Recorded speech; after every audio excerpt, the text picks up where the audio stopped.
All right, hello and welcome to this workshop. We are going to be talking about indexing today. Um, and I'm so excited to teach you guys. I love to index and it is so helpful and such a blessing. And so many people who start this love to do it once they've gotten started. So let's go ahead. So first of all, let's talk about why we index. So indexing is what makes online records searchable on large databases such as FamilySearch. So the church goes through and they digitize tons of images. They digitize church records and censuses and voter registrations and probates.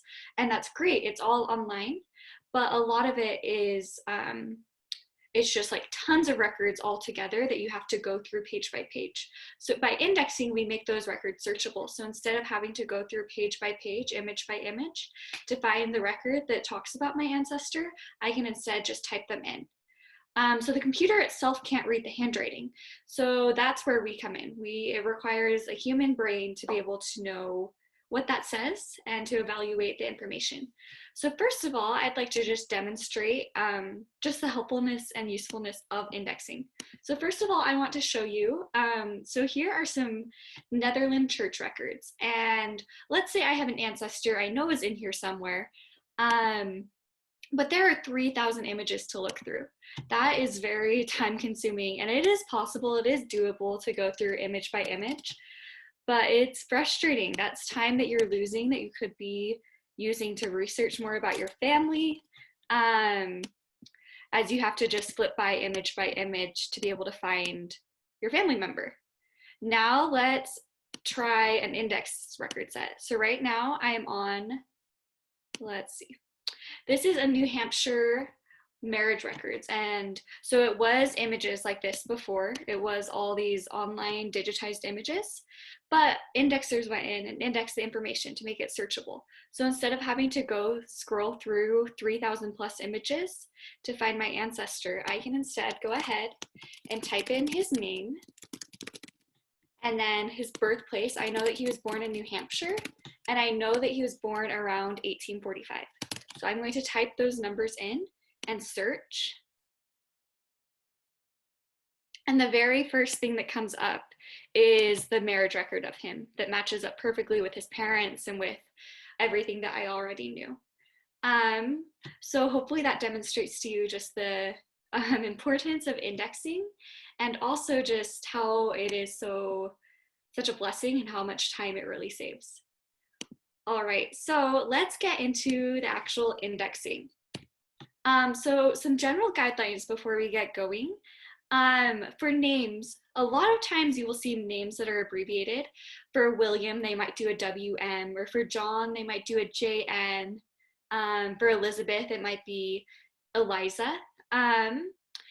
So it's very tempting to spell out that whole name, but FamilySearch prefers that you don't. They want to keep it as original to the record as possible. So when you see a place abbreviation, or a name abbreviation, sorry, just leave it in the abbreviated form. Index it as WM for William or JN for John. Places, so if the name of the place was misspelled and you can determine the correct spelling, correct the mistake. So let's say that, I don't know, somebody spelled Provo with a U. At that point, you would go in and spell Provo correctly, or whatever it may be. If the name of the state is abbreviated and you know the full name, then go ahead and figure it out. So if you have a record that says NY, say New York. But let's say that you get a record that says CA for California, but you don't know that abbreviation, just go ahead and put the abbreviation in. And then with ditto marks, so sometimes records will repeat themselves. So something from the previous entry in a record might be the same as the next entry. So they'll put in little ditto marks to be like, oh, this is the same, to say, oh, this date is the same, or this place is the same. So if there is a ditto mark or a sign of repetition in the record, type the full information from the previous field. Don't just put the ditto marks in. And then also, just as a reminder, this comforts a lot of people. FamilySearch makes sure that all of their records are double indexed and then reviewed. So if you feel like you're making a ton of mistakes, it's fine. Just put in what you think it is, put in your best guess, and somebody else is going to index it, and then they're going to have a professional look over the index. So it's bound to be correct by the time it goes through all those people. All right, now that we've talked about some of these guidelines, let's go ahead and get into some indexing. So I am on, let's go ahead and get onto FamilySearch.org. And here is my homepage. So I'm going to go up to this icon right here and click on indexing. First of all is our overview. So this is just right here, there's a tutorial for indexing. So if this tutorial isn't helpful for you or if you need a review, you might want to use that. Right here, you have a guided tour where it walks you step by step on how to do it. So that also might be helpful for you if you need a little bit more refresh after this. But we are going to go ahead and find a project. So you can click find a project right here, and we have a map of the world. So there are several different ways that we can go through and find projects. So we can go through and click on an area of the world and say, okay, I want to index something that's in the United States. So I can go through and scroll through until I find something that I want to index. Or I could say, I know French, so I want to index something from France. Unfortunately, there's nothing for France right now, but that idea. For Sweden, I want to index something in Sweden. I know Swedish, I'm going to index something in Swedish. Here are the options for Swedish records. So you can find records using the map, especially for English. You might want to do the map because you can do United States, Canada, United Kingdom, and then also Australia and New Zealand for those English records. You can scroll down and see all of the new indexing projects added, and they update this every day as they get new projects in. So if any of these look interesting to you, you could just go straight for that. Or we can go ahead and click on projects right here. And here we have a list of just all the projects available on FamilySearch that need to be indexed right now. And there's like 100 of them. So just go through, you can scroll through and choose what you want. There's also ways to set filters.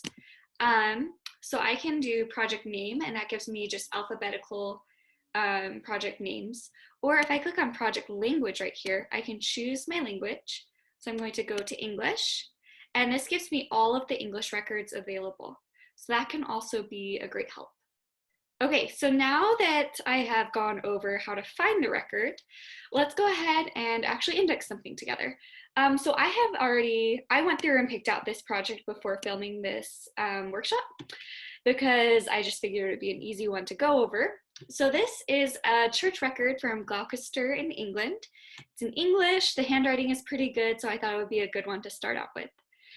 So first thing it's going to ask you is, should this image be indexed? And I'm going to click yes. So essentially what it's asking is there information on here that should be indexed? Is there indexable information? They don't want you to, if it's a blank page like this that they're giving you, you don't want to index that.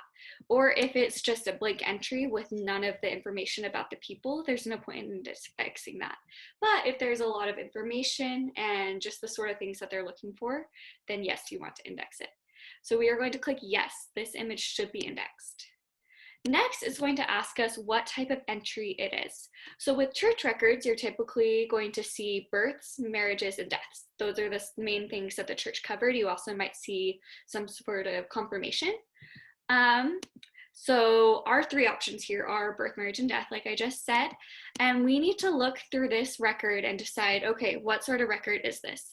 So as I skim it, I see the word born at, and then named Mary, said birth. So that tells me that this is a birth record. I'm going to click on birth right here. And next is asking me the county that this took place in. So it doesn't say explicitly on this record what county it was, but I know that this is Gloucestershire because it says Gloucestershire up here. So I'm going to just type that in, just exactly how it's spelled up top. Next, it's asking me the baptism year. So now it's time for me to go through and read the record. So let's read it together. On the 20th day of the 9th month called September, 1776. That gives me the year. We're going to type in 1776. Baptism month. Okay, so we just read that, right? It's September. Right here, we have September. And with months, it gives you a scroll down menu so that you can get it in exactly how they'd like it. Okay, baptism day. We read that also, right? Right here it tells us that it was on the 20th day of September. So we are going to type in 20.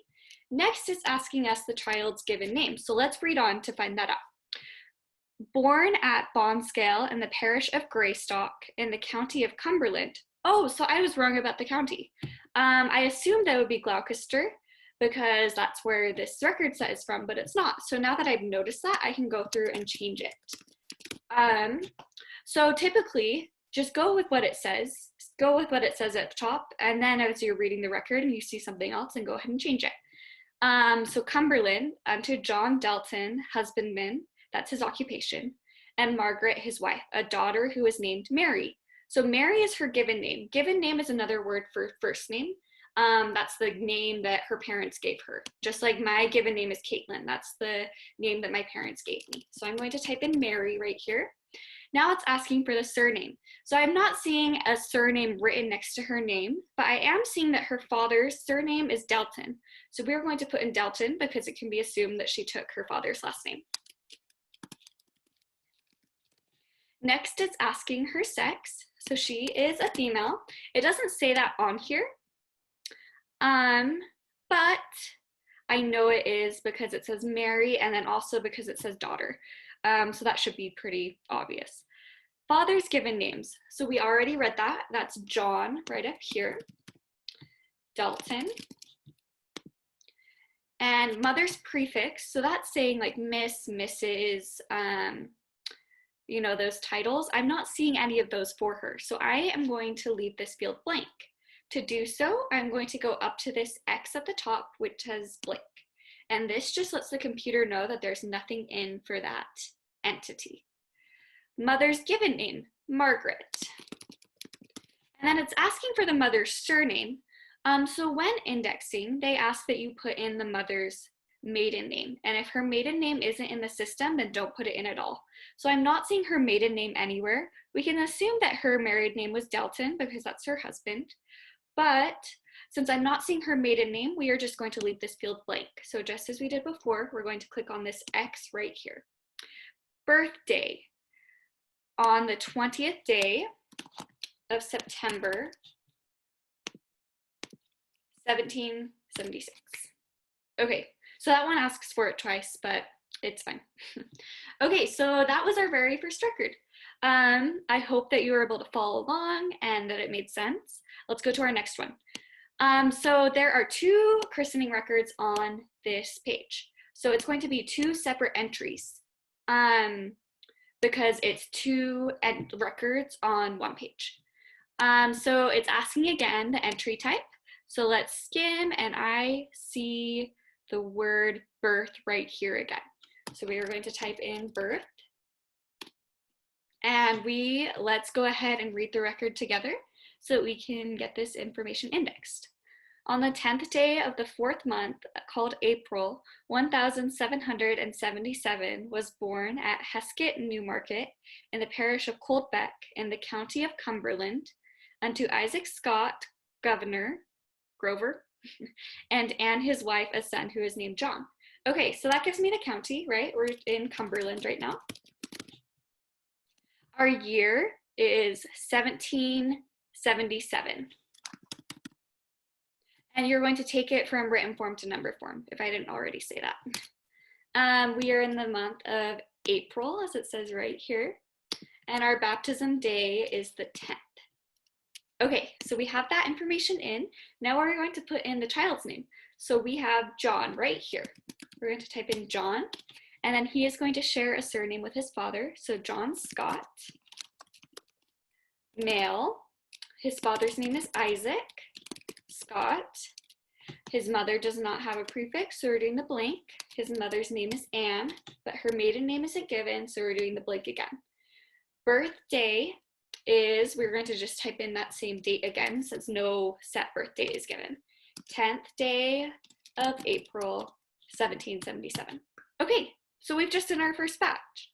That was only 2 images. It wasn't that crazy of handwriting, and we've done it. So before we submit this, I just want to show you a couple of little tricks inside of the indexing tools that can be really helpful.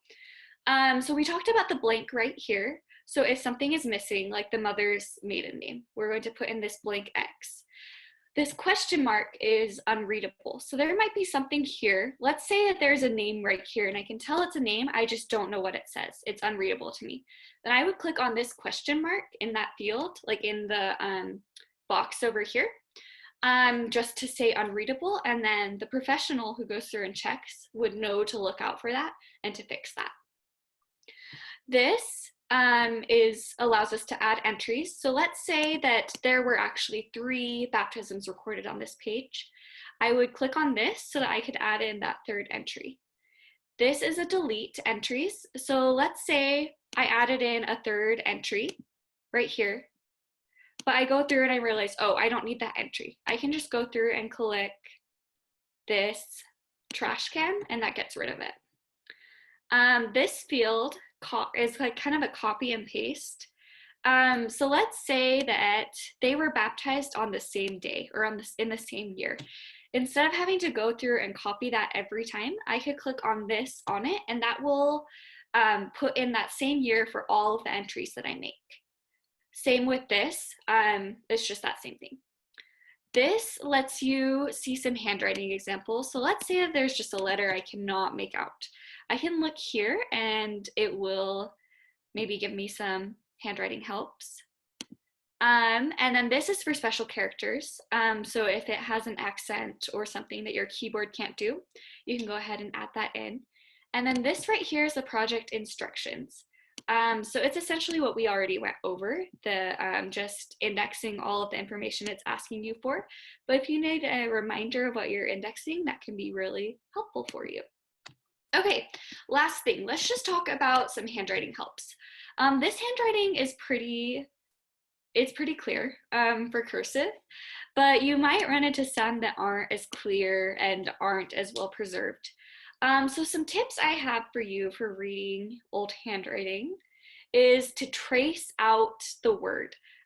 So sometimes I'll go through with my mouse and kind of trace out the letters, and that will help me just to figure out what that says.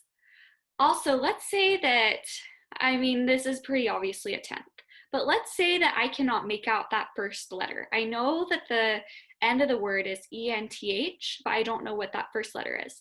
Then I can just start going through in my head, okay, what letters in the alphabet would make sense with the ending nth, and eventually figure it out. The same goes for names. Typically there are going to be just a couple of common names used. So it'll be fairly obvious to figure out using that whole letter reshuffling thing. And sometimes last names can be confusing. We were lucky with these ones, Scott and Dalton. Those are pretty typical last names. Sometimes they can get more confusing, especially with more international non-English records. So at that point, just put in your best guess and somebody will go through and fix it. Okay, so that is our indexing workshop. We are going to go ahead and submit this index. So we're going to click submit batch right here, and FamilySearch goes in and they just make sure that everything you've done looks good.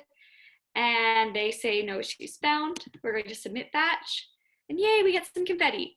After that, it gives us some similar batches to do again that can be fun to go through. So I hope that you enjoyed this, and I'm excited that you all are indexing. That's a great thing to do during this quarantine. Thank you for listening. Bye.